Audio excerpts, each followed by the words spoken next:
মাথায় রাখবেন, নিজের গুনাহই গুনাহা নয়, সন্তানের অনেক গুনাহের দায়ভার কিন্তু বাবাকে কিয়ামতের দিন বহন করতে হবে। যদি কিয়ামতের দিন আল্লাহর বিচারের কাঠগড় থেকে নিজেকে বাঁচাতে চান, আপনার ছেলেকে অল্প বয়সে চরিত্রবান মেয়ে দেখে বিয়ে দিয়ে দেন, সামনে আসতে শিক্ষা। আপনারা ঠিক বললেও ঠিক, না বললেও ঠিক। এর কারণ হচ্ছে, আমি কোনো কথা ফানিলি বলছি না, don't take it as funny, no. আমার কথা স্পষ্ট, ক্রিস্টাল ক্লিয়ার। আপনি যদি আপনার ছেলেকে সঠিক বয়সে বিয়ে না দেন, আপনার ছেলে যত ঘাটে পানি খাবে প্রত্যেকটার দায়ভার কিয়ামতে আপনাকে বহন করতে হবে। আব্বাজান রাইট টাইমে বিয়ে দিয়ে দেন। তবে হ্যাঁ, আব্বাজান বলবে, হুজুর আপনাকে এত ভালোবাসি, আপনি কি বললেন, আমার সাথে তখন ইনকাম করাই শেখে নাই। একটা সলিউশন দিচ্ছি আব্বাজান, শোনেন। আপনি আপনার ছেলেকে বলেন যে, বাপ তুই বিয়ে কর, তোর বউকে 2 বছর আমি চালাবো, যা। বাপ কি একটা মেয়ের 3 বেলার খাবার দিতে পারে না? এক কথা কারে কই, পারে না? পারে না?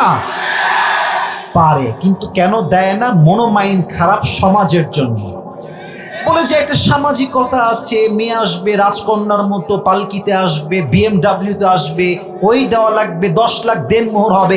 এই চিন্তা করতে করতে সমাজে জেনার সংখ্যা বেড়ে গিয়েছে, বিয়ের সংখ্যা কমে গিয়েছে। পাবনার ভাইরা, আব্বাজান আপনি আপনার ছেলেকে সাপোর্ট দেন মেন্টালি অ্যান্ড ফাইন্যান্সিয়ালি।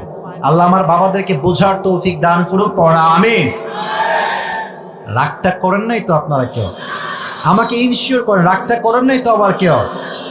সেকেন্ড কথা, আমার প্রিয় কলিজার টুকরা বোনদের জন্য, সোনামণি আগে ঠিক বলা যাবে না, লেট মি টক।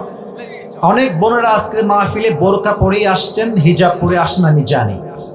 আপনাদের জন্য আমি মন থেকে কিছু কথা বলছি, প্রিয় বোন, মন থেকে শুনবেন, কান খাড়া করে শুনবেন। হিজাব আর নেকাব পড়লেই কিন্তু আসলে দিনদার হওয়া যায় না। আমরা দেশে দেখেছি, যত মেয়ে পার্কে প্রেম করে তার 80 ভাগেরও বেশি বোরকাওয়ালিরা প্রেম করে। যুবক ভাই, তাহলে বলবেন, হুজুর বোরকা তো পড়ে আছে, দেখলে মনে হবে यार ये तो अभी के अभी जन्नत से दुनिया में भाग के आई है यार, इतनी अच्छी लड़की तो मैंने जिंदगी में कभी भी नहीं देखा यार, इतनी अच्छा कोई हो सकता है? मेरे दोस्त, बात तो ये है कि ऊपरे फिटफाट ভেতরে পুরোটাই সদরঘাট। আমার প্রিয় বোন, I respect you from my heart, আমি দিল থেকে সম্মান আপনাকে করি, বাট বোরকাকে প্রেমের হাতিয়ার হিসেবে ইউজ করলে আপনার চরিত্র খারাপ হয়ে যাবে। প্রিয় যুবক ভাই, অতএব নিজেকে বোরকায় দিনদার নয়, চরিত্রে দিনদার বানানোর চেষ্টা করতে পারলে তৌফিক দান করো। এই তোমরা আমিন কও না কেন রে ভাই? রে ভাই, আরেকবার কোন আমিন। সেকেন্ড মেসেজ বলেই শেষ করছি, প্রিয় বোন আমার, বিয়ের সময় আসলে ওই টাকাওয়ালা টাকলাকে বিয়ে না করে চরিত্রবান যুবককে বিয়ে করে। কিছু মেয়ের রুচি এত খারাপ, যুবক যদি দিনদার, 5 ওয়াক্ত নামাজি, দাড়িওয়ালা যুবক হয় পছন্দ না, গাঞ্জাখোর পছন্দ হয় কিছু কিছু মেয়েদের, আর কপালে বাসও খায় সেই লেভেলে। আপনি চরিত্র দেখে বিয়ে করবেন, প্রথমে খারাপ লাগলেও আপনার পরবর্তী জীবনটা সুখ দ্বারা ভরে যাবে। আর গাঞ্জাখোরকে বিয়ে করবেন, দেখতে বাহ্যিক মনে হবে ওয়াও, কিন্তু বিয়ের 2 মাস পরে যখন বুঝবেন যে গাঞ্জাখোর তো নিজের মূল্য নিজেই বোঝে না, বইয়ের মূল্য বুঝবে কেমন করে রে ভাই? আল্লাহ প্রত্যেকটা মেয়েকে দিনদার যুবক দেখে বিয়ে করার তৌফিক দান করুন। না তোমরা আমিন তো জোরে কইতে পারতেছ না যুবক ভাইরা। শেষ কথা আমার কলিজার টুকরা যুবক ভাইদের জন্য, সবাই একটা কাশি দেন। আচ্ছা, আজকে হচ্ছে 13ই নভেম্বর। কত নভেম্বর? দেশটা কি এখন গোলামের মতো আমরা আছি, না স্বাধীন হয়ে আছি? একটা ফিলই আলাদা, তাই না? ভাবই আলাদা। এখন আমরা দেখবেন যে এখন মাইক সামনে নিয়ে অনেক হক কথা বলতে পারি, যেটা আগে বলতে পারতাম না। এই স্বাধীনতা আনলো কারা? যুবক ভাইরা তাজা রক্ত দিয়ে এই স্বাধীনতা অর্জন করেছে। যুবক ভাই, যুবকরাই হচ্ছে দেশের সম্পদ, জাতির সম্পদ।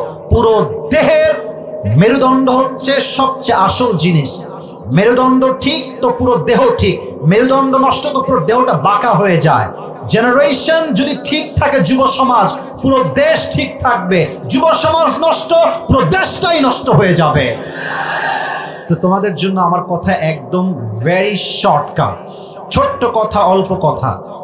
তোমরা কি কাফের মুরতাদের গোলামি করে মরতে চাও? তোমরা কি জালেমের পাঠশালায় বন্দী হয়ে জীবন যাপন করতে চাও? আমার কথা একটা, সাইদি সাহেব খুব ভালো করে বলতেন, বিড়ালের মতো 500 বছর বেঁচে থাকার কোনো দাম নাই, সিংহের মতো 1 ঘন্টা আমরা বাঁচতে চাই। কথা হবে একটা, শহীদ আবু সাইদ তার 2 হাত এমনে পেতে দিয়েছে, বোঝাচ্ছে এইটা বাংলার ছেলে আমি, গুলি করবি কর, শহীদ হতে প্রস্তুত, বা বাতিলের সামনে মাথা নত করতে আমরা প্রস্তুত নয়। ও বুঝিয়েছে যে মুসলমানরা কাপুরুষের সন্তান নয়, মুসলমান তো বীর পুরুষের জাতেরা। অতএব আমি তোমাদেরকে পাবনার মাটিতে একসঙ্গে রেখে যুবক ভাইদেরকে বলতে চাই, হাতে হাত রাখো, একসঙ্গে হাত বাড়াও, সামনে আগাও। কথা হবে একটা, আল্লাহর এই জমিনে আল্লাহর দ্বীনকে কায়েম করতে হলে, আল্লাহর রাষ্ট্রকে কায়েম করতে হলে, কোরআনের রাষ্ট্রকে কায়েম করতে হলে জীবন দিতে প্রস্তুত, রক্ত দিতে প্রস্তুত, শহীদ হতে প্রস্তুত। কার প্রস্তুত? হাত তুলে আল্লাহকে দেখায় দাও।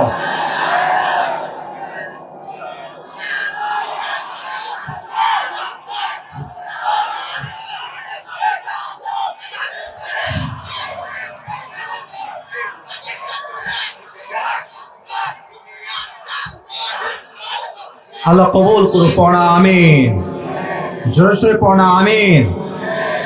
আমার সঙ্গে তাকবীর দেন সবাই, সবাই একটা কাশি দেন, গলা ঠিক কর। একবার দিবেন বীরের মতো, বাঘের মতো, সিংহের মতো গর্জন দিয়ে, লিল্লাহি তাকবীর। আজকের মাহফিলে তাফসীর হবে কোরআন থেকে, আপনারা থাকবেন তো ইনশাআল্লাহ? আগেও বলেছি, কেউ উঠে গেলে টেইনা ধইরা বসায় দিবেন, রাজি আছেন তো ইনশাআল্লাহ?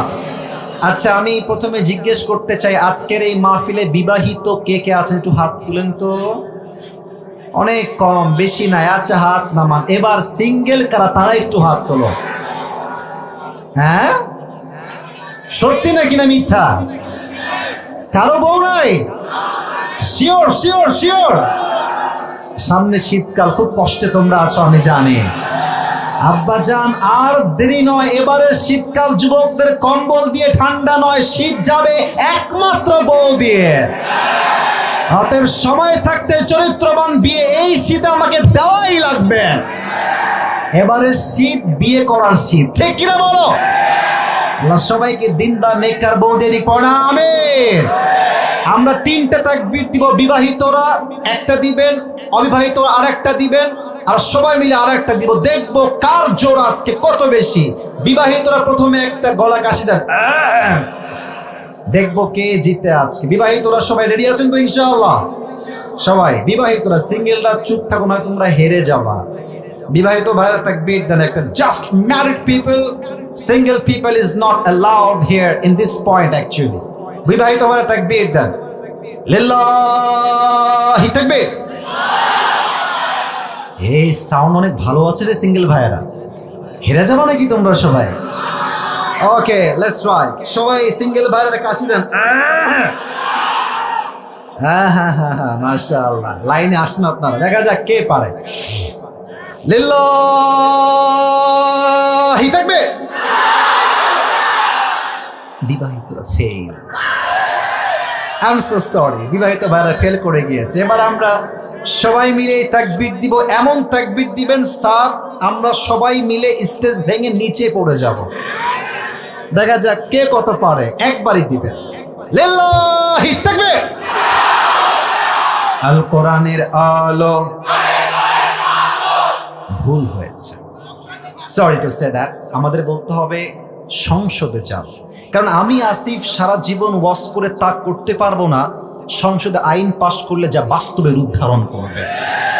আমি আসিফ সারা জীবন ওয়াজ করবো, সুদ বন্ধ করেন, সুদ বন্ধ করেন। 10 জন লোক ভালো হইলে হতেও পারে, পসিবিলিটি আছে।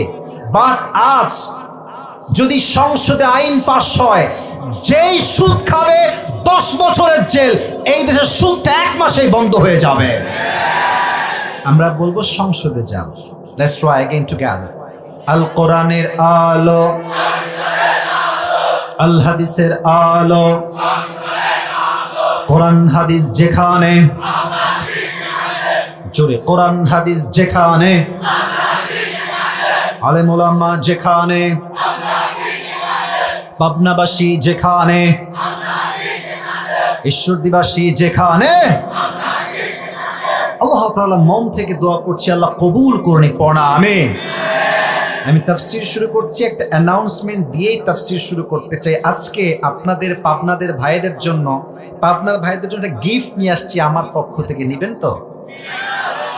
দেখে খুব নর্মাল মনে হচ্ছে, normal but it's brand man. Show off করলাম, ভাব নিলাম একটু বেশি। তো এটা কেন বললাম, ভাবটা নিলাম যে এটা আমার টুপি, অনেক শখের টুপি, নিজে অর্ডার দিয়ে বানায় নিয়ে আসছি আমার সাইজে আর কি। তো এই টুপিটা আমি আজকে গিফট করতে চাই যে কোনো একজন যুবককে, বা যে কোনো একজন মুরব্বীকে, বা যে কোনো একজন ছোট্ট বাচ্চাকেও দিতে প্রস্তুত আছি আমি।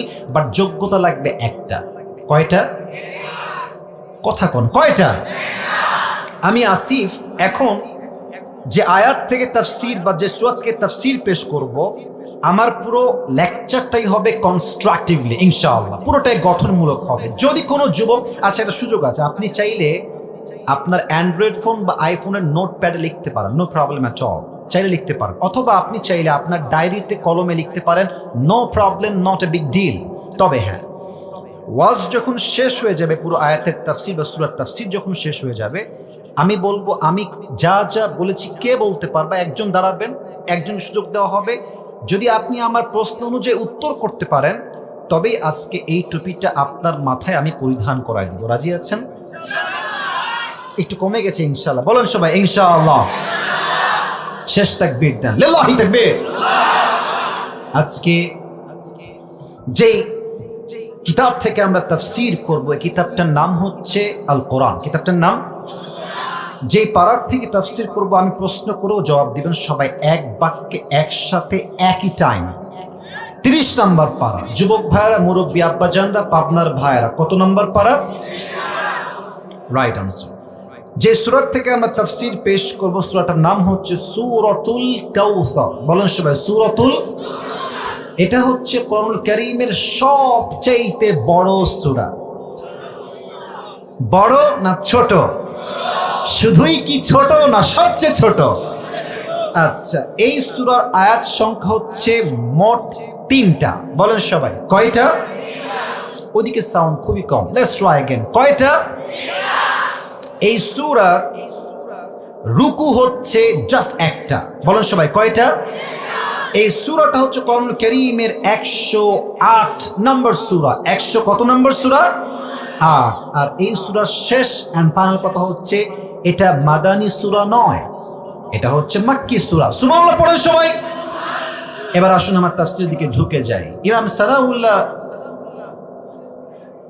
তানিপত্তি রহমতুল্লাহি আলাইহি লিখেছেন, কেউ যদি কোরআনের কোন একটা সূরা অথবা ভার্স অথবা চ্যাপ্টারের তাফসীর করতে চায়, 5টা বিষয়ে কথা বলা সবচেয়ে জরুরি। হাত দেখাচ্ছি, আঙ্গুল দেখে বলেন তো পাবনার ভাইয়েরা কয়টা বিষয় জরুরি? There are 5 things that is most important to talk about. কথা আপনাকে বলতে হবে 5টা বিষয় যদি আপনি তাফসীর করতে চান। নাম্বার 1, যদি কেউ আয়াতের তাফসীর পেশ করতে চায়, প্রথমেই লাগবে শুদ্ধ তেলাওয়াত। যার আয়াত পড়াই সহি না, তার তাফসীরের দাম 2 পয়সা আল্লাহর কাছে নাই। ঠিক আছে কিনা বলেন? So the first rule is right pronunciation, সঠিক তেলাওয়াত, শুদ্ধ তেলাওয়াত।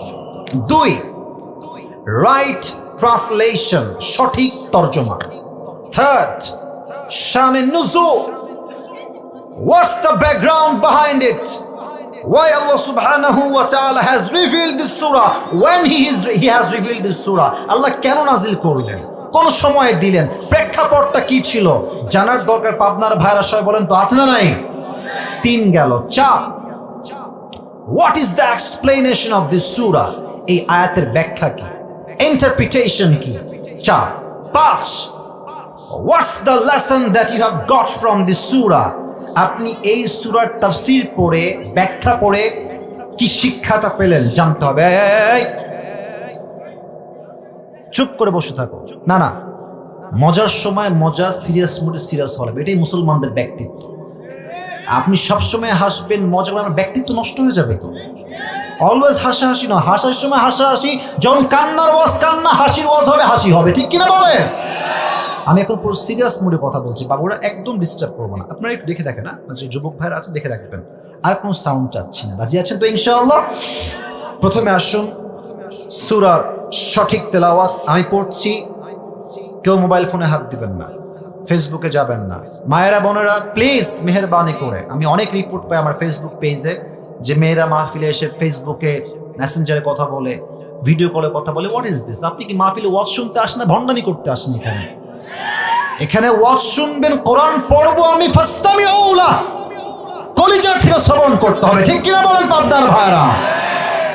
আমি তেলাওয়াত করছি প্রথম শর্ত থেকে। আউযু বিল্লাহি মিনাশ শাইতানির রাজীম। বিসমিল্লাহির রহমানির রহিম। ইন্না আ'তাইনাকাল কাউসার ফাসাল্লি লিরাব্বিকা ওয়ানহার ইন্না শানিআকা হুয়াল আবতার। আল্লাহু আকবার। শুদ্ধ তেলাওয়াত ডান। সেকেন্ড পার্ট হচ্ছে ট্রান্সলেশন, তরজমা।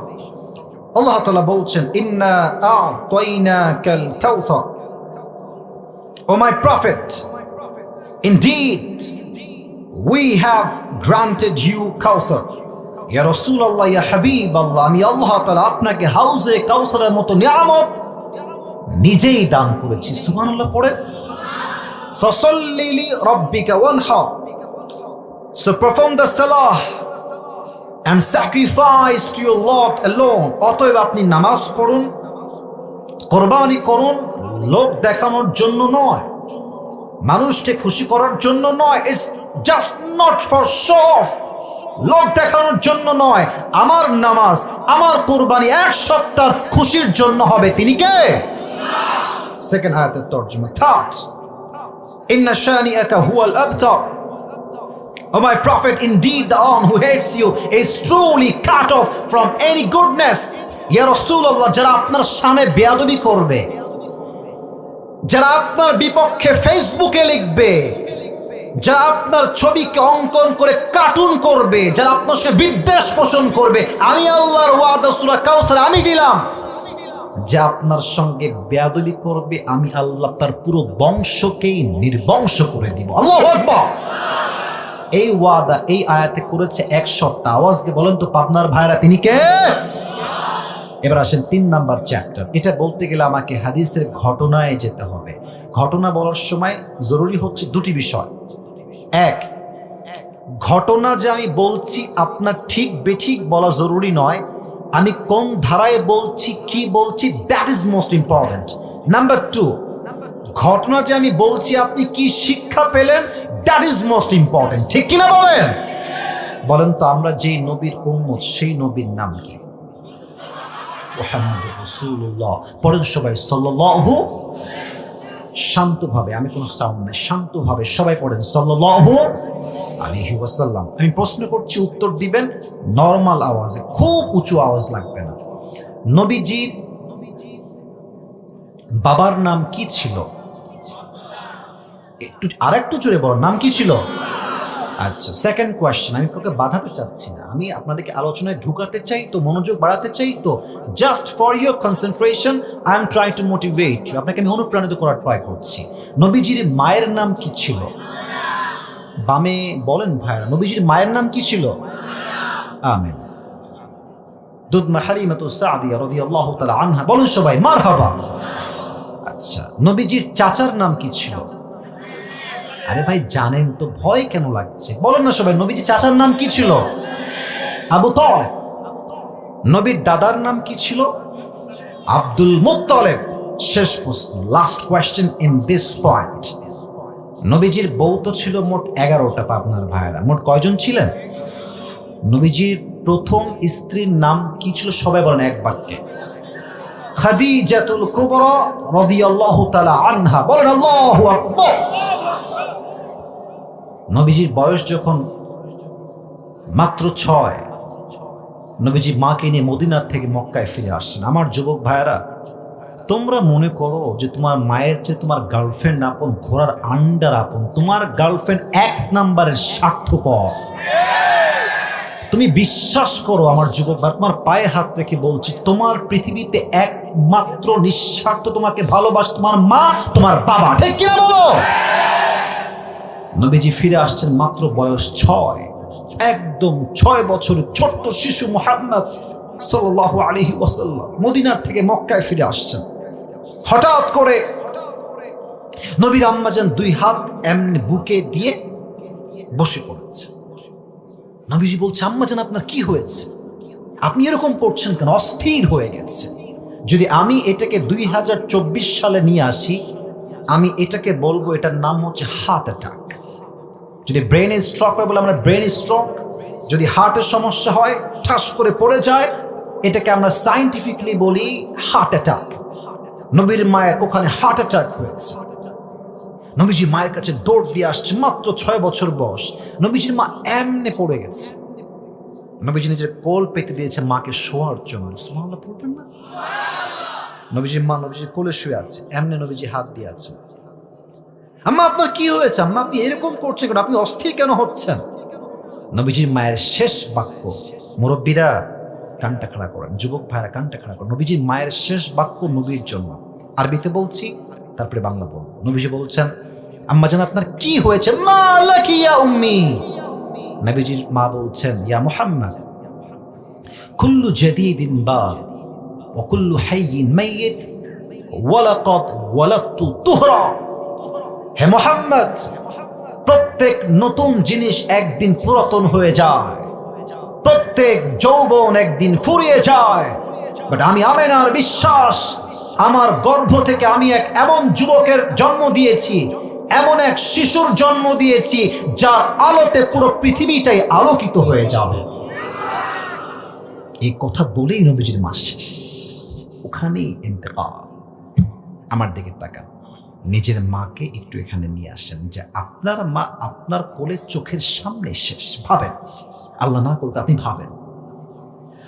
আমি যখন ওমরা করতে গেলাম, নবীজি মায়ের কবর, যখন আপনারা হজে যাবেন, ওমরায় যাবেন, দেখলে অবাক হয়ে যাবেন।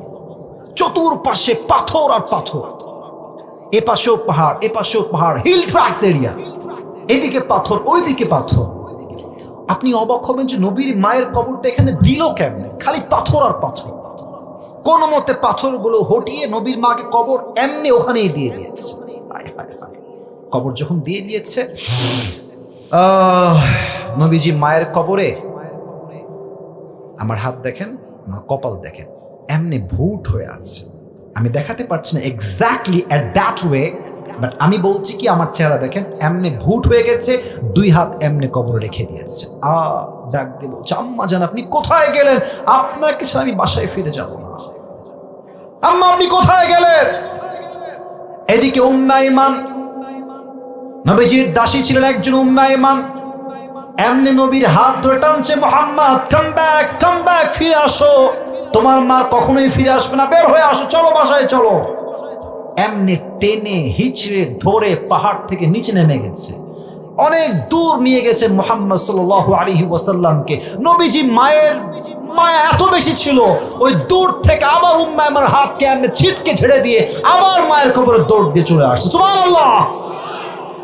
কাকে বলে মায়ের ভালোবাসা?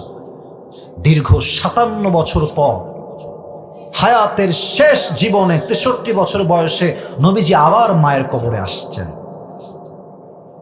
এসে বলছে, এই সাহাবা একরাম, তোমার সবাই বাসায় ফিরে যাও, আমি এখানে একাই থাকবো। নবীজি মায়ের কবরে একাই আছেন। আমি নবীজির আকৃতি বোঝাবার জন্য আমার কাছে স্পেস নাই।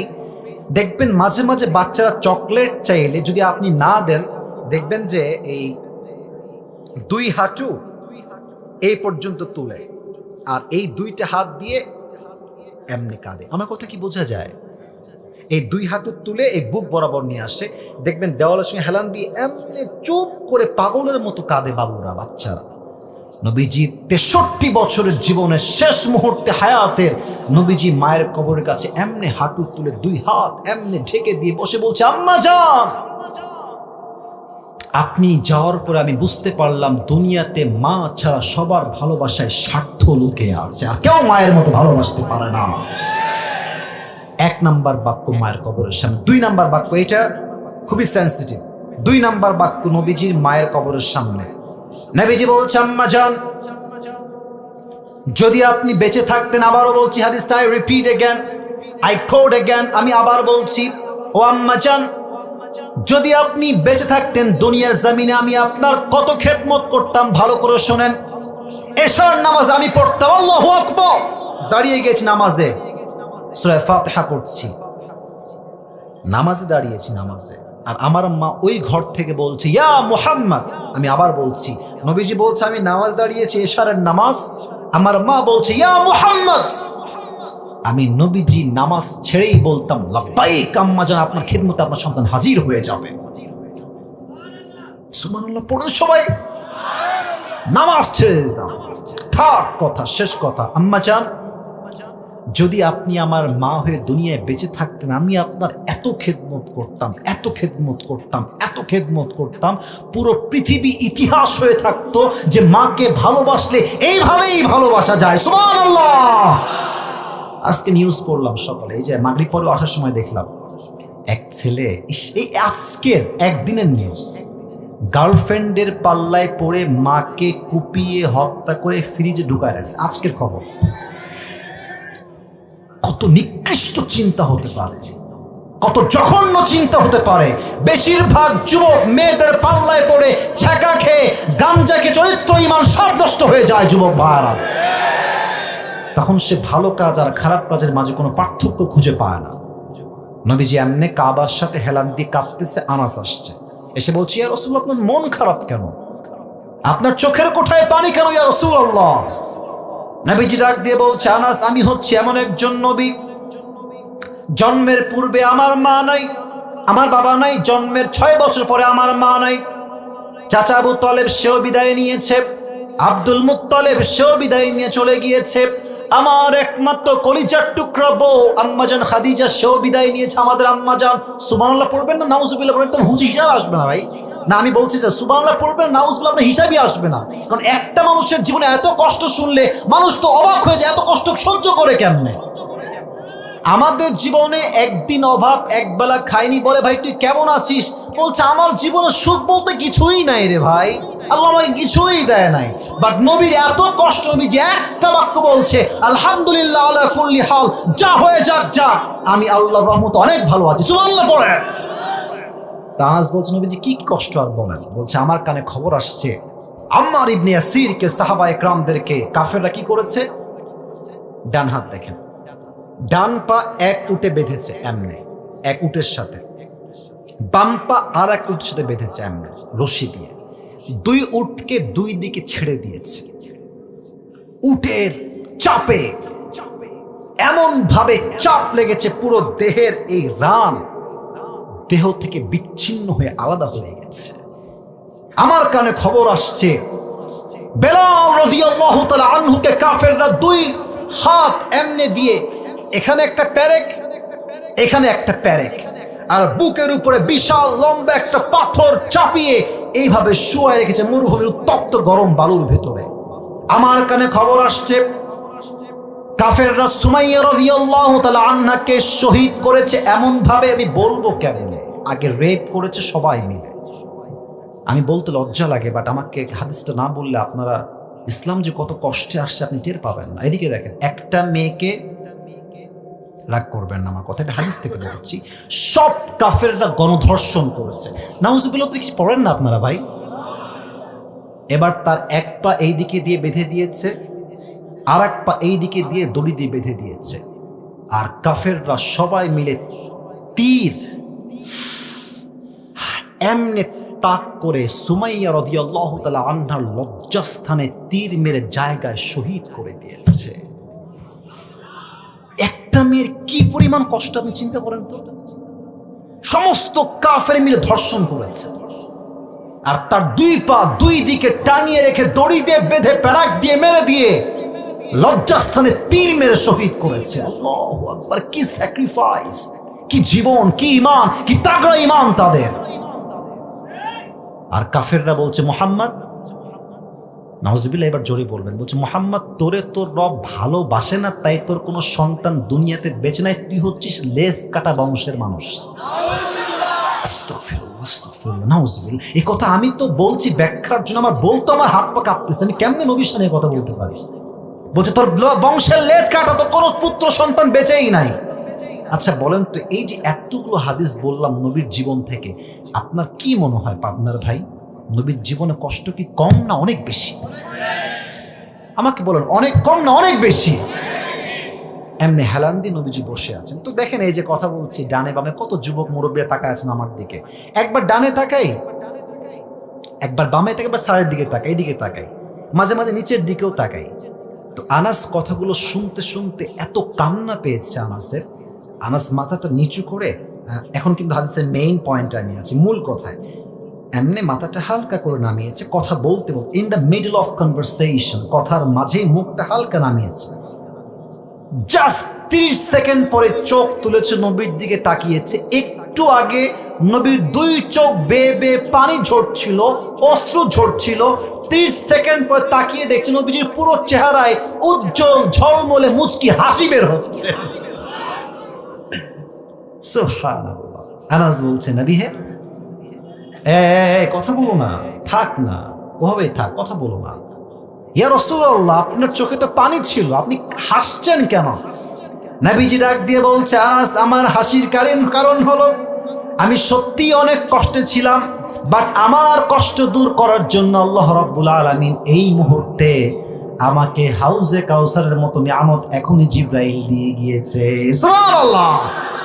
এখন প্রশ্ন করবে আপনার অনেক যুবক ভাইরা, মুরব্বী, আচ্ছা হুজুর আপনার ওয়াজ সবই বুঝলাম, নবীর হারিয়েছে 4 জন পুত্র সন্তান, নবী কষ্টে আছে, তো সন্তানের জায়গায় সন্তান দিলে সান্ত্বনা হয় যে ঠিক আছে সন্তান হারায় গেছে নবী, আপনি এই আর একটা সন্তান, বাট কোথায় সন্তান? হ্যাঁ, তাফসীরের চ্যাপ্টার বুঝবেন, আউল ফাউল কথা না, তাফসীর বোঝেন।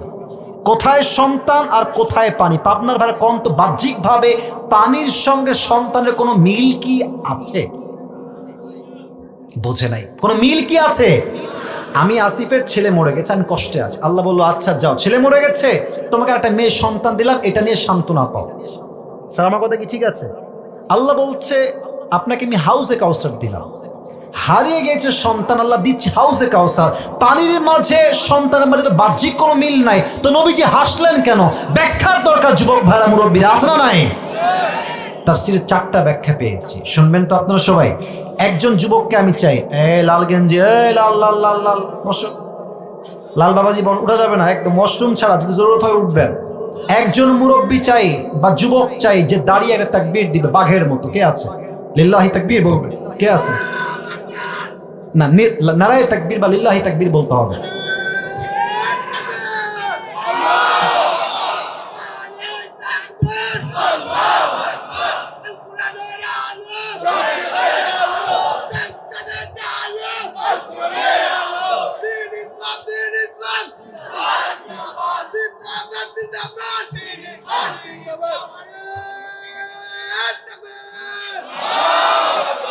আপনাদের সবার সাউন্ডের চাইতে ওর একার সাউন্ডই অনেক বেশি।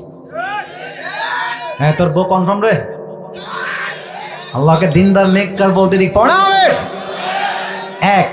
বসে পড়ো, আর কথা না। 1 নাম্বার ব্যাখ্যা, নবী হাসলেন কেন? আচ্ছা, আমরা যে শেষ নবীর উম্মত, আমরা সবাই খুশি না বেজার? দিল থেকে বলেন নাই তো, খুশি না বেজার? আল্লাহ বলছে নবী আপনার 1 নাম্বার হাসির কারণ হবে এইটা যে আপনার 4টা মাত্র পুত্র সন্তান তুলে নিয়েছি, that's fine, okay cool, but আপনার এই 4টা সন্তানের পরিবর্তে আমি আল্লাহ তাআলা আপনাকে কোটি কোটি রুহানি সন্তান দুনিয়াতে দান করব। সুবহানাল্লাহ। নবীজি হেসেছেন। 2 নাম্বার কারণ, অসাধারণ কারণ। আচ্ছা, এই দেশে পীরের ছেলে পীর এরকম আছে না নাই পাবনার ভাইরা? অনেকের বাবা পীর ছিলেন, দাদা পীর, খুব ভালো ছিলেন তারা, বাট ছেলে পীর হয়েছে নিজের যোগ্যতায় নয়, বাপ পীর, তাই ছেলে পীর। বাপ ছিল আল্লাহওয়ালা, বাট ছেলে গাঞ্জা খাইয়া কলকিটাই না কুল পায় না। ঠিক আছে কিনা? আর বিশেষ করে কিছু মেয়েরা মাজারে গিয়ে, বাবা আমার একটা মেয়ে লাগবে, বাবা আমার একটা ছেলে লাগবে, বাবা আছে না নাই? বলো প্রিয় আম্মা জান, আচ্ছা, আপনারা কি মাজারে কখনো গেছেন? আরে ভাই, গেছেন কিনা বলেন সবাই। দেখবেন যে মাজারের যে এন্ট্রান্স, যে মেইন ফটক গেট, দেখবেন কিছু ফকির থাকে একদম গেটে, হাতে থালা থাকে। পাবনার ভাইরা কি থাকে? ঠিক বললে হবে না, বুঝতে হবে কি বুঝাই। আপনি পুরো বছরে গেছেন মাত্র একদিনই, এই যাই ঘুরে আসি, বাবার দরবার দেখে আসি, দ্যাটস ফাইন, কুল, গেছেন। প্রিয় ভাই, আপনি বছরে গেছেন একবার চাইতে, আর এই ফকিরের বেটা ফকির পুরো জীবনটাই মাজারেই বসে আছে। ফকির এমনি থালা পেতে আপনাকে আগেই মেসেজ দেয় যে বাবু রে, বাবা যদি কিছু দেওয়ার ক্ষমতা রাখতোই, তোর আগে আমি বড়লোক হয়ে যেতাম। বুঝলে বুঝপাতা, না বুঝলে তেজপাতা। আপনি যদি বাবার দরবারে চান মুসলমান ঘরের সন্তান হয়ে, আপনার মতো মূর্খ হয়ে জমিন আর দ্বিতীয় কেউ হতে পারে না। আল্লাহ বলছেন, নবী, যদি আপনার সন্তান বেঁচে থাকতো দুনিয়াতে, এমন একটা ফিতনা তৈরি হতো যে আপনার আগামীর প্রজন্ম আপনার সন্তানকে নবী বানিয়ে ফেলতো। যেমন ভাবে, ভালো করে শুনবেন, যেমন ভাবে আদম আলাইহিস সালামের সন্তান শীশ আলাইহিস সালাম নবী, ইব্রাহিম আলাইহিস সালামের সন্তান ইসমাঈল আলাইহিস সালাম নবী, ইয়াকুব আলাইহিস সালামের সন্তান ইউসুফ আলাইহিস সালাম নবী, দাউদ আলাইহিস সালামের সন্তান সুলাইমান আলাইহিস সালাম নবী। যদি তাদের সন্তান নবী হইতে পারে, তো আপনার সন্তানদেরকে উম্মতরা আবেগে পড়েই নবী বানিয়ে ফেলতো, ঠিক কিনা বলো? এই জন্য আমি আপনার সন্তানকে ছোট্টবেলাতে উঠাই নিয়েছি। 3 নম্বর ব্যাখ্যা আরো অসাধারণ। আপনার সবাই মিজানুর রহমান আজহারীর নাম শুনছেন? শুনছেন তো, আসতে কেন, জোরে বলেন, শুনছেন না? আজহারী সাহেব তো অনেকে ভাবে পাবনায় আসে নাই, ভুল ধারণা, পাবনায় উনি আসছেন, but he was nothing at that time. তাকে কেউ চিনতই না। আপনি ইউটিউবে সার্চ করবেন, পাবনায় তিনি এসেছেন, পাবনাতে মাহফিল এখনো রাখা আছে। সূরা মুলকের তাফসীর তিনি করেছেন, আমি নিজে শুনেছি সেই ওয়াজটা। তো সামনে এখন যে লোক আছে আমার সামনে, এর চাইতে মাত্র 3 গুণ লোক কম ছিল, মানে কম ছিল, বেশি না। এখন তো তার পরিস্থিতি এমন যে বাংলাদেশে এমন কোনো স্টেডিয়াম নাই যেখানে তার মাহফিল লোকের জায়গা দেওয়া যাবে। আপনি বলবেন তাফসীরের মাঝে আজহারীর নাম কেন আসলো? এখানে রিলেটেড বিষয়টা। আচ্ছা, উনি যখন খুব ফেমাস, আকাশে উঠছে একদম, অনেক লোক, আমাদের মতো কিছু হুজুররা ফতোয়া দিয়েছিলাম আমরা কাফের। কথা বলেন, কথা বলেন, কথা বলেন। ইভেন আমি তো দেখেছি আজহারী সাহেবকে যেই পরিমাণ লাঞ্ছনা সহ্য করতে হয়েছে, এটা বলার কোনো ভাষা নেই। আমাদের দেশে কিছু সুন্নি ভাইরা আছেন, ওই ঠান্ডা সুন্নি, গরম সুন্নি, মিঠা সুন্নি, আমি সবাইকে ভালোবাসি, কারোর সঙ্গে কোনো বিদ্বেষ নাই, বাট কিছু সুন্নি আছে জাস্ট জিলাপি খাওয়ার জন্য সুন্নি, এরা নামে আসে, আসলে কিন্তু তারা বাটপাড়ার ভণ্ড যুবক ভাইরা, ঠিক আছে কিনা বলো? সবাই না, কিছু সুন্নি আছে। তা আমি দেখেছিলাম এমনি ব্যানার টাঙায়ছে আজহারী সাহেবের, এই যে আপনার আমার ছবি দিয়েছেন, ওখানে এরকম ছবি দিয়েছে, ছবি দিয়ে, মহিলা দিয়ে, ছেলে দিয়ে, জুতা দিয়ে ওনার মুখে জুতার বাড়ি দিয়েছে। নাউজুবিল্লাহ বলবেন না আপনারা সবাই? আচ্ছা, এবার আপনারা কন, কাফের ফতোয়া দিলেন, 6 প্যাক বলেছে তাই সে বেয়াদব, নবীর শানে বিরুদ্ধাচরণ করেছে, সে কাফের, সব বললেন, জুতার পিটাও করলেন মেয়েদেরকে দিয়ে। সম্মান কমলো না বাড়লো? আপনারা বুঝলে তো আমি কথা বলবো, কমলো না বাড়লো? কত বাড়লো? আল্লাহ তার সম্মানকে আকাশচুম্বী করে দিয়েছে, ঠিক কিনা বলো? আচ্ছা, এবার আসেন আল্লামা সাঈদী হুজুরের কথায় আসি। চেনেন তো আপনারা সবাই? আমাদের আওয়ামী ফ্যাসিস্ট ভাইরা কি ট্রাই করলেন, যে সাঈদী সাহেব হচ্ছেন রাজাকার, আর উনি স্পষ্ট ভাষায় বক্তব্য দিয়ে বলেছিলেন, যদি আমাকে কেউ রাজাকার প্রমাণ করতে না পারে, তার নামে 10 কোটি টাকার মানহানি মামলা করব। ইভেন উনি শেষ বাক্য এটাও বলেছিলেন, 1971 সালে রাজাকারের কোনো কাদা মাটি সাঈদীর গায়ে লাগে নাই, লাগে নাই, লাগে নাই। আর একটা কথা উনি খুব বীর পুরুষের মতো বলেছেন, যে যারা আমাকে রাজাকার বলবে তারা পিতৃ পরিচয়হীন অবৈধ সন্তান। এখন দেখেন নিউজ কি হচ্ছে, যে যারা সাঈদী সাহেবকে রাজাকার হওয়ার জন্য সাক্ষী দিয়েছিল, তারা বলছে আমরা বাধ্য হয়ে সাক্ষী দিয়েছি, উনি আসলে রাজাকার নন। তাহলে এটাই হচ্ছে প্রমাণ, ওয়াতুইজ্জু মান তাশা ওয়া তুদিল্লু মান তাশা বিয়াদিকাল খায়র, সম্মান দেওয়ার মালিক আল্লাহ তাআলা, অসম্মানের মালিক আল্লাহ তাআলা। যখন সে কাউকে উঠাইতে চায় তাকে নামার অধিকার ও যোগ্যতা কারো কাছে থাকে না। যুবক ভাইরা, আল্লাহ বলছেন নবী, কাফেররা আপনাকে বলছে লেজ কাটা বংশের সন্তান আপনি, আপনার কোনো সন্তান দুনিয়াতে বেঁচে নাই। এই যে আপনাকে কাফেররা পাগল বলে, গালি দেয়, আপনাকে পাগল বলে প্রচার করতে চায়, আমি আল্লাহ রাব্বুল আলামিন কাফেরদের সমস্ত অপপ্রচারকে আমি আপনার পক্ষের শক্তি হিসেবে কবুল করে নিব। সুবহানাল্লাহ। কাফেররা যখন মক্কায় হজ করতে আসছে, হাজী সাহেবরা, আবু জেহেল ডাক দিয়ে বলছে, হাজী সাহেবরা শোনো, এই মক্কার জমিনে একজন নতুন পাগল আবির্ভাব ঘটেছে। এই পাগলের কথা যেই শুনবে সেই জাদুগ্রস্তের শিকার হয়ে যাবে। মানুষের স্বভাব হলো এরকম, যেই কাজটা নিষেধ করবেন ওই কাজটা করে বেশি। কথা ঠিক আছে কিনা বলেন? তো কাফেররা বলছে নবীজি হচ্ছে পাগল। এখন হাজিরা বলছে এই পাগলটা কে, একবার দেখতে তো অবশ্যই হবে। সবাই মিলে গেছে নবীকে দেখতে। এইদিকে তাকান, এই যে আঙ্গুলটা এমনে দুই কানে দিয়েছে এইভাবে, সব হাজিরা গেছে নবীকে দেখতে। পাগলটা আসলে কে? নবীর কাছে গিয়ে দেখছে এত সুন্দর চুলগুলো পরিপাটি, এত সুন্দর দেহের ভাত, চেহারা, বডি স্ট্রাকচার, তার দেহের গঠন, তার চেহারা লাবণ্যতা দেখে, সৌন্দর্য দেখে, তার চুলের এত সুন্দর কাটিং দেখে, এত গোছালো কাটিং দেখে হাজিরা বলছে এই লোক তো জীবনেও পাগল হইতে পারে না। ঠিক কিনা বলে? এবার তারা এই কান থেকে হাত হটিয়েছে, তো দেখছে নবীজি মধুর কণ্ঠে কাবার সামনে বসে বসে সূরা রহমান তেলাওয়াত করছে। সুবহানাল্লাহ। ওই জায়গাতে হাজী সাহেব নবীর কণ্ঠে সূরা রহমান তেলাওয়াত শুনে বলছে তার আদর্শ জাস্ট আমরা গ্রহণ করব না, পুরো বিশ্বে তার আদর্শ ছড়িয়ে দিব। আল্লাহু আকবার। এই অপপ্রচারকে আল্লাহ প্রচার শক্তি বানিয়েছে, তাই নবীজি হেসেছেন। 4 নাম্বার ব্যাখ্যা বলছি, একজনও ওঠেন নাই আর একজনও উঠবেন না, বলেন সবাই ইনশাআল্লাহ। আল্লাহ বলছেন নবী, হাউজে কাউসারের মূল্য আপনি দুনিয়ায় বুঝবেন না, বুঝবেন কবে? যেদিন কিয়ামত কায়েম হয়ে যাবে। আচ্ছা বলেন তো, কিয়ামতের দিন এই মাঠ, এই মাটি, এটা কি মাটি থাকবে না তামা হয়ে যাবে? কথা বলেন, মাটি থাকবে না তামা হয়ে যাবে? তামা হবে কেন? সূর্যের 12টা মুখ সূর্য পুরো দুনিয়ার এই মাটির দিকে ছেড়ে দিবে কিয়ামতের দিন হাসরের মাঠে।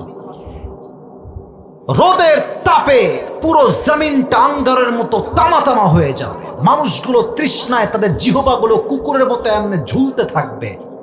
আল্লাহর হাবিব বলেছেন সেই মুহূর্তে যেই বান্দা হাউজে কাউসার থেকে এক ঢোক পানি পান করবে, আল্লাহ তাকে কিয়ামত পর্যন্ত আর তৃষ্ণার মাঝে ফেলবে না। সুবহানাল্লাহ। আচ্ছা, এখানে একটা বাচ্চাকে দেখলাম না, এখন উঠলো মনে হয় বাচ্চাটা। কোথায় বাচ্চাটা?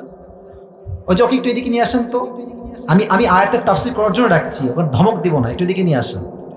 বাবু, এখানে একটা বাবু আছে না? ওই যে বাচ্চা একটা, ওই যে বাচ্চা তোমার রুমালের পেছনে, এই যে মেয়ে, এই যে বাচ্চা চলে আসছে। বাবু তোমার নাম কি সোনামণি? জি স্যার। আচ্ছা, ওর বয়স কত হবে? এই 5, 6, 4, 5। আচ্ছা, ওকে 1 মিনিট দাঁড়ান, ওকে 1 মিনিট রাখেন। ওর দিকে তাকান তো সবাই। ওকে আমি ডাকলাম, দেখে বললাম এই শোনো, তুমি এই গ্লাসে করে বা এই বোতলে একটু পানি নিয়ে আসো। ও দেখবেন যে ঠিক আছে হুজুর নিয়ে আসছি, দেন, যাবে নিয়ে আসবে, কোনো রিয়াকশন নেই। আচ্ছা, আর একটা পয়েন্ট দেখেন, ওকে আমি ডাকলাম, তাফসীর বোঝানোর জন্য এক্সাম্পল দিচ্ছি। এই বাবু এদিকে আসো। ওকে দিলাম চকলেট, আইসক্রিম, কোন, তারপরে আপনার চকলেট, এদিকে আপনার চিপস, আবার দিলাম 500 টাকা দিয়ে বললাম বাবু যাও 1 গ্লাস পানি নিয়ে আসো। এমন দৌড় দেওয়ার প্যান্ট খুললেও টের পাবে না। কেন বললাম এই কথা? আপনি যদি কারো দিয়ে কোনো কিছু চাইতে চান, পেতে চান, কিছু কাজ করাতে চান, কিছু নেওয়ার আগে কিছু দেওয়া লাগে। বাবু তুমি যাও, এবার তুমি যাও, বাবু তুমি যাও। দেখেন, আল্লাহ নবীকে দিলেন হাউজে কাউসার। এবার বলেন তো, নবীর কষ্ট কি কষ্ট আছে না হাসি দিয়ে পরিবর্তন হয়ে গেছে? নবী হাসতেছে। সুবহানাল্লাহ পড়বেন না নাকি আপনারা ভাই? আল্লাহ বলছে এই তো সুযোগ, নবী আমার খুশি আছে, 2টা কাজ দিয়ে দিই। আল্লাহ বলছে নবী আপনি খুশি, এবার 2টা কাজ বুঝে নেন। কি কাজ করবেন? 1, ফাসাল্লি লিরাব্বিকা ওয়ানহার, নামাজ পড়বেন কোনো ব্যক্তির জন্য নয়, কোরবানি করবেন কোনো ব্যক্তির জন্য নয়, এক সত্তার জন্য করবেন। তিনি কে? এখন প্রশ্ন হতে পারে, হুজুর আল্লাহ চাইলে ফসল লিলি ওয়ানহারও বলতে পারতেন যে আল্লাহর জন্য নয়, জাস্ট নামাজ পড়ো, কোরবানি করো। আল্লাহর জন্য আল্লাহ কেন বললেন? কারণ আমাদের কিছু নেতা আমরা দেখেছি, রাগ করবেন না তো? নেতার কথা বললাম, রাগ করবেন না তো আপনারা সবাই? আমরা অনেক নেতা 5 আগস্টের আগে দেখেছি যারা মাহফিলে আসলেই এমন একটা ভাব, বাপরে ये कौन है, कहां से आया, ये कहां से आया है ये। বিশ্বাস করেন এমন নেতা ভাব দেখলে মনে হয় কনফার্ম জান্নাতি, বাট এক ওয়াক্ত নামাজ ঠিক মতো পড়ে না যুবক ভাই। আচ্ছা, আপনাদের উত্তরবঙ্গে একজন আলেম আছেন, সিনিয়র আলেম, ওনার নাম হচ্ছে বজলুর রশিদ হুজুর। নাম তো শুনছেন অনেকে নাকি? উনি কিন্তু খুব সুন্দর মজার মজার কথা বলেন। আর ওনার দাড়ি কিন্তু দেখবেন ওই মেহেদি দেওয়া দাড়ি, হ্যাঁ, মুরব্বী টাইপের, যে ওনারা চিনেন সবাই। উনি একটা কথা সেদিন বলছেন, আমি কি বলবো? বলার পারমিশন থাকলে বলবো, না হয় বলবো না। বলা কি যাবে? বলা কি যাবে?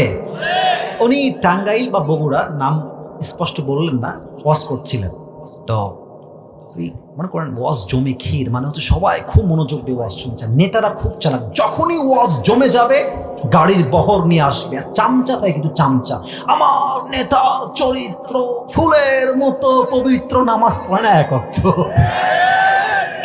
দিয়ে। হুজুর এরকম ওয়াজ করছে মাহফিলের মাঝে, নেতা আসছে দূর থেকে, নেতার চামচাগুলো, আমার নেতা আসছে, সাইড সাইড সাইড, একেবারে পুরো মাঠ মঞ্চ কাঁপায় ফেলছে। নেতা সাহেব এসেছে, সে বলছে আমার এখনই মাইক লাগবে, আমার অনেক বড় মিটিং আছে, আমাকে যেতে হবে, এখনই মাইক লাগবে আমার। হুজুর মানুষ ভাবতেছে শালা আসছি এক জেলাকে মার না খাই, আগে মাইকটা দিয়ে দে। হুজুর বলছে মাইকটা আমি দিয়ে দিয়েছি, উনি কথা বলছেন।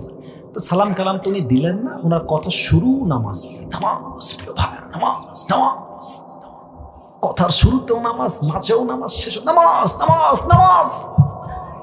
হুজুর বলছি यार ये तो अभी के भी जन्नत से भाग के दुनिया में आई है यार। এত ভালো নেতা। নেতার কিছু চামচা থাকে না পাবনার ভাইয়েরা, কথা কোন থাকে কি থাকে না রে ভাই, ওই কি পায়, কোকা কোলা পায়, পেপসি পায়, সিঙ্গাড়া খাওয়ার জন্য দৌড় দেয়। তো নেতা সাহেব ডান দিক দিয়ে নেমে গেছে। সব নেতাকে আমি এক পাল্লায় মাপছি না, I don't measure every leader equally, আমি সবাইকে এক পাল্লাও মাপি না। আমার কথা হচ্ছে এই দেশে এখনো চরিত্রবান নেতা যুবক ভাইরা বেঁচে আছে, ঠিক কিনা বলো?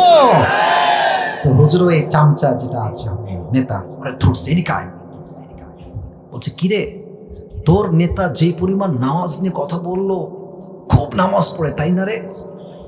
রাজশাহী ভাষায়, আমাদের এদিকেরই ভাষা, মাইন্ডে নেবেন না, কানে কানে বলছে হুজুর এর সঙ্গে 5 দিন ধরে একসঙ্গে আছে, এই শালা এক ওয়াক্ত নামাজও পড়ে না। তার মানে কিছু নেতা দেখবেন চরিত্রের তো ঠিক নাই, ঠিকই নাই, জানাজার নামাজ পড়তে আসে অজু ছাড়াই জানাজার নামাজ দাঁড়ায় যায় যুবক ভাইরা। এদের নামাজ আল্লাহর জন্য নয়, এদের নামাজ হচ্ছে একমাত্র ব্যক্তি পূজার নামাজ। আল্লাহ বলছে আমার জন্য নামাজ। আচ্ছা, আমরা এই 5 আগস্ট আগে দেখেছি যে নেতা সাহেব যারা ছিলেন আমাদেরকে বলতেন যে আমরা হলাম জঙ্গিবাদ, মৌলবাদ, বলে নাই? ইভেন আপনারা দেখবেন যে মাহফিলের স্টেজ থেকেই বক্তা গ্রেফতার, কেন? বাবার বিরুদ্ধে কথা বলেছে। আপনারা বোঝেন না আমার কথা, কথা ঠিক আছে কিনা বলে? আমি একটা কথা বলে দিই, যাওয়ার সময় কোনো সমস্যা হবে কিনা I don't know that exactly, but I have to talk about it because this is the braveness, এটা সাহসিকতার ব্যাপার ভাই। আমার কথা একটা ভাই, স্পষ্ট মাইকে বলছি, জাতির পিতার নাম বঙ্গবন্ধু নয়, জাতির পিতা মুসলমানদের ইব্রাহিম আলাইহিস সালাম। চাপাই দিলেই চেপে যায় না। এখন আসেন মাহফিলে, আসেন, এসে বাধা দেন যে হুজুর সাহেব কত বড় সাহস, আপনার বাপের বিরুদ্ধে কথা, আপনার পিঠের চামড়া একটাও বাকি থাকবে না আজকে পাবনার মাটিতে। দেশ স্বাধীন হয়েছে, আমরা ওই যে একটা ছোট গল্প মনে পড়ে গেল ভাই, কথা বললে কথা না আর বলা যাবে না, শেষ করে দেই। না না না না না, বলা যাবে যাবে। এই সাইদি সাহেব বলতেন একটা কথা, যে ওই ডাকটা করবেন না তো আপনারা, আবার ওই সাপে আর ব্যাঙে ছিল খুব বন্ধুত্ব। তো একদিন ব্যাঙ বলছে যে সাপ, বন্ধু তোমার যে গায়ের রং গো, ওয়াও মাশাআল্লাহ অনেক সুন্দর, তোমার যে এমনে ফস ফস করো, জাস্ট ওয়াও, তোমার যে এই স্টাইলটা just looking like a wow, just wow, সত্যি খুব সুন্দর লাগে গো বন্ধু। তবে বন্ধু তোমার একটা বিষয় আমার মোটেও ভালো লাগে না। সাপ বলছে কি বিষয় বন্ধু, বলো আমাকে। বলছে বন্ধু তোমার রঙও ঠিকঠাক, ফসফসও ঠিকঠাক, সব কিছুই পারফেক্ট, বাট তুমি যখন হাঁটো বন্ধু এরকম তিরিং বিরিং করে হাঁটো, এই তিরিং বিরিংটা ভাল লাগে না।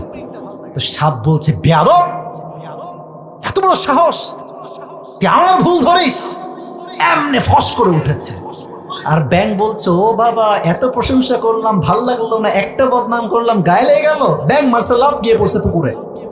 আর এদিকে ছিল এক রাখাল বাবা পাশে, বলছে কে রে ফসফস করলো, এসে দেখছে মাশাআল্লাহ সাপ মামা এমনে আছে। এদিকে রাখাল মামার হাতে ছিল বিশাল বড় এক বরকতুল্লাহ হেদায়েতুল্লাহ লাঠি, বিশাল বড় লাঠি। সাপকে দেখে ওর হাত সুরসুর শুরু করেছে, ওই জায়গায় বিসমিল্লাহ বলে শুরু। 5 মিনিটে বাড়াইয়া সমান করে সাপকে এমনি সোজা করে ফেলেছে।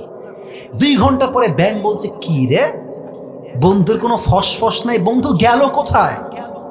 পুকুর থেকে উঠে আসছে, দেখছে আয় হায় বন্ধু তো একদম সোজা। কাছে আসছে, দেখছে বন্ধু আর জিন্দা নাই, বন্ধু ময়রা ভূত হয়ে গেছে, ফেনামেনা সব বের হয়ে গেছে। এবার ব্যাং কাছে এসে বলছে সাপ বন্ধু সোজা তো আপনি হইলেন, তবে ফেনা বের হয়ে সোজা হইলেন, ফেনা থাকতে আর সোজা হইতে পারলেন না। তা আমার প্রিয় আওয়ামী লীগ ভাইয়েরা, আপনারা তো ভালো হওয়া কপালে লেখাই ছিল, তবে ভালো হইতে পারেন নাই কারণ ক্ষমতার বালাই ছিল বড় একটা বালাই, ক্ষমতা আপনাকে ভালো হতে দেয় নাই।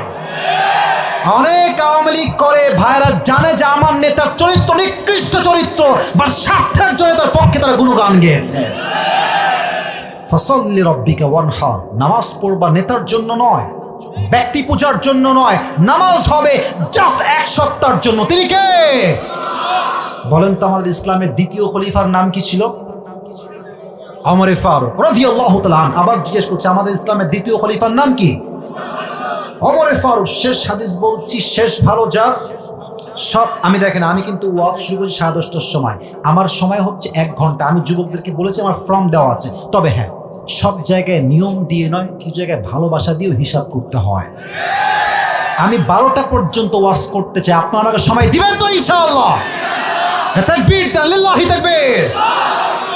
ওমর ফারুক কাছে একজন যুবক আসছে, তার নাম হচ্ছে আবু লুলু আল মাজুসি। ডাক দিয়ে বলছে ওমর, আমার যে মালিক আছে সে আমার কাছে প্রত্যেক দিন 6 দিরহাম চার্জ করে, আমি বড্ড গরিব হয়ে যাচ্ছি, আমার দ্বারা 6 দিরহাম দেওয়া সম্ভব নয়, তুমি কমায় এটাকে মাত্র 2 দিরহাম করে দাও। আপনার ভাইরা বলেন তো সবাই কয় দিরহাম? ওমর ফারুক বলছে আবু লুলু আল মাজুসি, তোমার ব্যবসা কি, তুমি কি কাজ করো? ডাক দিয়ে বলছে ওমর, আমি হলো চাকুর ব্যবসা করি, বিশাল লম্বা লম্বা খঞ্জর বানাই। খঞ্জর, ডান হাত দেখেন, এটাও চাকু, এটাও চাকু, মাঝখানে হচ্ছে খঞ্জর, handle. This is called in Arabic world khanjar, Bangla আমরা বলি চাকু। তো বলছো তুমি চাকু বানাও, খঞ্জর, তোমার ব্যবসার লাভ তো অনেক বেশি রে ভাই, তোমার তো 2 দিরহাম নয়, 6 দিরহাম নয়, ইউ শুড বি চার্জ 10 দিরহাম অ্যাট লিস্ট, তোমার তো 10 দিরহাম চার্জ হওয়া দরকার। কাফের গেছে খেপে, একদম রেগে মেগে ফায়ার। আমি যেহেতু কাফের তাই তুমি আমার বেলায় হয়েছ গরম, আর সবাই যেহেতু মুসলমান তাই তুমি সবাই বেলায় নরম, তাই না ওমর? একদম হুমকি দিয়ে বের হয়ে গেছে। সারা রাত ওমরকে হত্যা করবে কেমনে প্ল্যান করেছে, বিশাল লম্বা একটা খঞ্জর বানিয়েছে ওমরকে হত্যা করবার জন্য। আচ্ছা শীতকালে আমরা ওই ঠান্ডা লাগলে কি মুড়ি দিয়ে বাহিরে বের হই? হ্যাঁ হয়েছে হয়েছে, বলো সবাই কি মুড়ি দেই? চাদর। দেখেন এটা হচ্ছে খঞ্জর, এটা পেটের ডান দিকে রেখে এমনে ঢেকে দিয়েছে। কিন্তু সে তো মুনাফিক, রূপ ধারণ করবে কেমনে যে কেউ চিনতে পারবে না, সেটা চাদর নিয়েছে, 2 পাশে ঝোলানো শাল। পাকিস্তানের সবাই বলে শাল, আমরা বলি চাদর। তো 2 পাশে শালটা ঝুলিয়েছে, শালের এই পাশ অর্থাৎ চাদরের উপরি ভাগটা এমনে মানে এই পার থেকে দিয়ে এই পর্যন্ত দিয়েছে, আর নিচ থেকে ডানের অংশটা এমনে দিয়ে এই বরাবর দিয়ে পুরো মুখটাকে ঢেকে দিয়েছে। কেউ চিনতে পারছে না কে এই ব্যক্তিটা, কে, এটা কি কাফের না মুসলমান, কেউ চিনতে পারে না। ওমর ফারুক ফজর নামাজ পড়াইতে আসছে, এসেই বলছে সফু সুফুফাকুম, কাতার সোজা করো, কাঁধে কাঁধ মিলিয়ে দাঁড়াও, আল্লাহু আকবার। হাত বেঁধেছেন। এবার আমার চেহারা কেউ দেখবেন না, এবার হাদিস বুঝতে চাইলে আমার হাত যতটুকু পেটের দিকে দেখা যায় look at my hand, look at my বেলি সাইড, এই যে পেটের দিকটা দেখে যতটুকু দেখা যায়। উনি প্রথমেই হাত বেঁধে সানা পড়েছেন, সূরা ফাতিহা পড়েছেন, কিরাত পড়েছেন। এরপরে আল্লাহু আকবার দিয়ে রুকুতে গিয়েছেন। Exactly at the same time পেছন থেকে আবু লুলু আল মাজুসি তার চাদরটাকে এমনি উড়িয়ে দিয়েছে, আর পেটের ডান দিক থেকে খঞ্জরটা বের করে এবার একবার ডান দিকে আমার হাতের দিকে তাকাবেন, শুধু একবার তাকাবেন, আবার নিচে তাকাবেন। এটাও ছুরি, এটাও ছুরি, এটা হচ্ছে হ্যান্ডেল ধরার জায়গা। এবার পেটের দিকে তাকাবেন, সবাই পেটের দিকে। এই খঞ্জরটা ধরে ওমর ফারুকের ঠিক পেটের ডান দিক থেকে শুরু করে এমনি একটা পোজ দিয়েছে, আবার এগ্যান অ্যান্ড দেন এগ্যান, 3 বার এমন ভাবে চাকু দিয়ে আঘাত তার পেটে করেছে, পুরো পেটটা এমনি কেটে নাড়ি ভুঁড়ি সব পেট থেকে বাহিরে বের হয়ে গেছে, নাড়ি ভুঁড়ি সব বাহিরে বের হয়ে গেছে। ওমর ফারুক নামাজের মাঝে চিৎকার দিয়ে বলছে, কতালানি আল কালব, আমাকে একটা কুকুর হত্যা করেছে, আমাকে বাঁচাও। এমনি অজ্ঞান হয়ে পড়ে গেছে। আর ওই কাফের হত্যা করে যখন পেছন থেকে পালিয়ে যাবে, 7 জন সাহাবীকে এমনি এমনি এমনি যাকে সামনে পেয়েছে তাকে এমন আঘাত করেছে, হাদিস আসছে জায়গায় 7 জন সাহাবী নামাজের মাঝে স্পট ডেথ, জায়গায় শেষ। এবার 2-1 জন সাহাবী নামাজ ছেড়ে এসে ওমর ফারুককে তুলে সাইডে নিয়ে গেছে। ইয়া ওমর, মা লেখা, ইয়া ওমর, ওমর আপনি ঠিক আছেন? আপনার কি হয়েছে? Omar Farooq is totally and completely senseless, কোনো চোখের দৃষ্টি নাই, কথা নাই, আওয়াজ নাই, বোবা, অজ্ঞান হয়ে গেছে। ডাক্তাররা সব আসছে, ওমরকে বাঁচাও। কে সেই ওমর? যার শাসন এতটা ইনসাফ ভিত্তিক ছিল, যার শাসন আমলে একটা বাঘ আর একটা হরিণ একই ঘাটে পানি পান করেছে। সুবহানাল্লাহ পড়ে। সে মানুষটা মারা যাচ্ছে, নাড়ি ভুঁড়ি সব বের হয়ে গেছে। এবার ডাক্তাররা এসে 2 হাত কাঁধে দিয়ে হালকা করে তুলেছে পানি পান করাবার জন্য। 2 ঠোঁট এমনি হা করে পানি দিয়েছে। পানি যখন মুখে দিয়েছে, গলা দিয়ে পানিটা নেমে, বুক দিয়ে নেমে, পেট এমনভাবে কেটে গেছে, সব পানিগুলো পেট দিয়ে গল গল করে বাহিরে বের হয়ে গেছে। দুধ নিয়ে আসছে, দুধ গাঢ় খাবার সহজে বের হবে, দুধ নিয়ে আসছে, দুধ দিয়েছে, দুধটাও গলা দিয়ে বের হয়ে বুক দিয়ে নেমে পুরো পেট কেটে বাহিরে বের হয়ে গেছে। এই দৃশ্য দেখে সাহাবা একরামরা বুঝে গেছে Omar Farooq is going to die very soon, মারা যাবে, আর বাঁচার আশঙ্কা হয়তো বা নাই। সবার চোখ দিয়ে পানি ঝরছে অঝরে। হঠাৎ করে এক সাহাবী দেখছে ওমর ফারুক রাদিয়াল্লাহু তাআলা, he has opened his eyes just a little bit, a very little bit, একদম ছোট্ট করে ওমর ফারুক চোখ খুলেছে, একদম ঝাপসা। দূর থেকে সাহাবী দেখে দৌড়ে আসছে, মা লেখা ইয়া ওমর, আপনি ঠিক আছেন? কি হয়েছে আপনার? তো ওমর ফারুক জাস্ট ইঙ্গিত দিয়েছেন, look at my right hand, just এমনি কান একবার, ঠোঁট একবার, কান একবার, ঠোঁট একবার। উনি বোঝাচ্ছেন তোমার কানটা আমার ঠোঁটের কাছে নিয়ে আসো। দৌড় দিয়ে এসে কানটা ঠোঁটের কাছে দিয়েছে। হি ওয়াজ থিঙ্কিং জাস্ট লাইক, সে ভাবছে যে হয়তো আমাকে ছেলের কথা বলবে, বইয়ের কথা বলবে, রাজ্যের কথা বলবে, সন্তানের কথা বলবে, এটাই তার শেষ কথা হবে। যখন সে কানটা তার মুখের কাছে বাড়িয়েছে, ওমর ফারুক জবান খুলে একটা কথায়, last time he asked this question, last প্রশ্ন তার, এই সাহাবী, আসল্লান নাস, আসল্লান নাস, আমার কোনো খবরের প্রয়োজন নাই, সন্তান লাগবে না, বউ লাগবে না, রাজ্য লাগবে না, আমাকে জাস্ট শেষ মুহূর্তে এই খবরটা দাও, আমার অজ্ঞান হওয়ার পরে আমার সাহাবীরা, আমার ভাইয়েরা নামাজটা জামাতে আদায় করেছে কিনা সেই খবরটা আমাকে দাও। আপনি বুঝতেছেন নাকি না বুঝে সুবহানাল্লাহ বলুন। পেট কেটে নাড়ি ভুঁড়ি সব বের হয়ে গেছে। দেখলেই মানুষ বুঝবে মানুষ আর বাঁচবেই না, শেষ মুহূর্তে আছে। এই মুহূর্তে কোন কথা বলছেন? নামাজ, নামাজ, নামাজ। কোন সাহাবী? যেই নবী যাকে জান্নাতের টিকিট দিয়েছেন তিনি দেন নাই, আল্লাহ নিজেই দিয়েছেন।